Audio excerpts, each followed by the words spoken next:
ಜೈ ಭೀಮ್.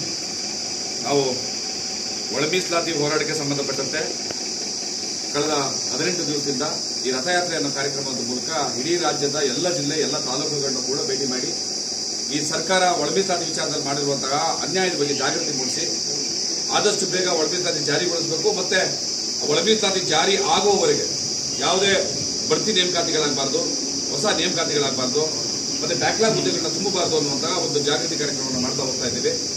ಆದರೆ ಸರ್ಕಾರ ಇನ್ನಾದರೂ ಇಷ್ಟಾದರೂ ಕೂಡ ಕಳೆದ 35 ವರ್ಷಗಳ ವಂಚನೆಗೆ ಒಳಗಾಗಿರುವಂತಹ ಈ ಮಾದಿಗ ಸಮುದಾಯಕ್ಕೆ ಅನ್ಯಾಯ ಮಾಡೋ ನಿಟ್ಟಿನಲ್ಲಿ ಬಡ್ತಿ ನೇಮಕಾತಿಗಳನ್ನ ಮಾಡ್ತಾ ಇದೆ.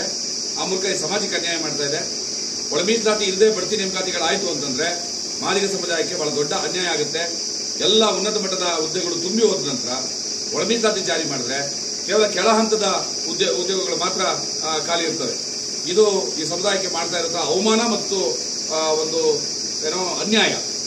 ಹಾಗಾಗಿ ಇದನ್ನ ಖಂಡಿಸಿ ನಾವು ರಥಯಾತ್ರೆಯ ಮೂಲಕ ಜೂನ್ 9ನೇ ತಾರೀಕು ಬೆಂಗಳೂರಿನ ತಲುಪಿ ಬೆಂಗಳೂರಲ್ಲಿ ಬಹಳ ದೊಡ್ಡ ಮಟ್ಟದ ಒಂದು ಪ್ರತಿಭಟನಾ ಸಮಾವೇಶದ ಮೂಲಕ ಈ ಸರ್ಕಾರವನ್ನು ಎಚ್ಚರಿಸುವಂತ ಕೆಲಸವನ್ನು ಮಾಡ್ತಾ ಇದ್ದೀವಿ. ನಮ್ಮ ಮನವಿ ಏನಂದ್ರೆ ಜೂನ್ 9ನೇ ತಾರೀಕು ರಾಜ್ಯದ ಎಲ್ಲ ಸಮಸ್ತ ಒಳ ಮೀಸಲಾತಿ ಹೋರಾಟಗಾರರು ಕೂಡ ಬೆಂಗಳೂರಿಗೆ ಬಂದು ಸರ್ಕಾರವನ್ನು ಆಗ್ರಹಿಸುವಂತ ಕೆಲಸವನ್ನು ಮಾಡಬೇಕು ಅಂತ ಮನವಿ ಮಾಡ್ತಾ ಇದ್ದೀವಿ. ಸರ್, ಪ್ರತಿ ಜಿಲ್ಲೆಗೆ ತಲುಪಾದತ್ರಿ ಈಗ ಒಳ ಮೀಸಲಾತಿ ನಿಮ್ಮ ರಥಯಾತ್ರೆ ಪ್ರತಿ ಜಿಲ್ಲೆಗೆ ಹೋಗೈತನ್ ಸರ್? ಇದು ಪ್ರತಿ ಜಿಲ್ಲೆಯನ್ನು ತಲುಪುತ್ತೆ. ಕರ್ನಾಟಕದ ಎಲ್ಲ ಜಿಲ್ಲೆಗಳು ತಲುಪುತ್ತೆ. ಈಗ ಎಷ್ಟು ಜಿಲ್ಲೆ ಆಗ್ಯಾವ ಸರ್? ಈಗ ಚಾಮರಾಜನಗರ, ಮೈಸೂರು, ಮಂಡ್ಯ, ಹಾಸನ, ಚಿಕ್ಕಮಗಳೂರು,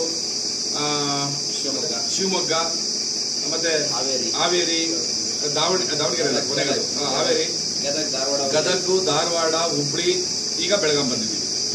ಈ ನಂತರ ಈಗ ಬಾಗಲಕೋಟೆ ಅಂತ ಶುರು ಮಾಡಿ ಮತ್ತೆ ಬೀದರ್ಗೆ ಹೋಗಿ ಬೀದರಿಂದ ಕೋಲಾರದವರೆಗೂ ಕೂಡ ಎಲ್ಲ ಜಿಲ್ಲೆಗಳನ್ನು ಕವರ್ ಮಾಡ್ತೀವಿ.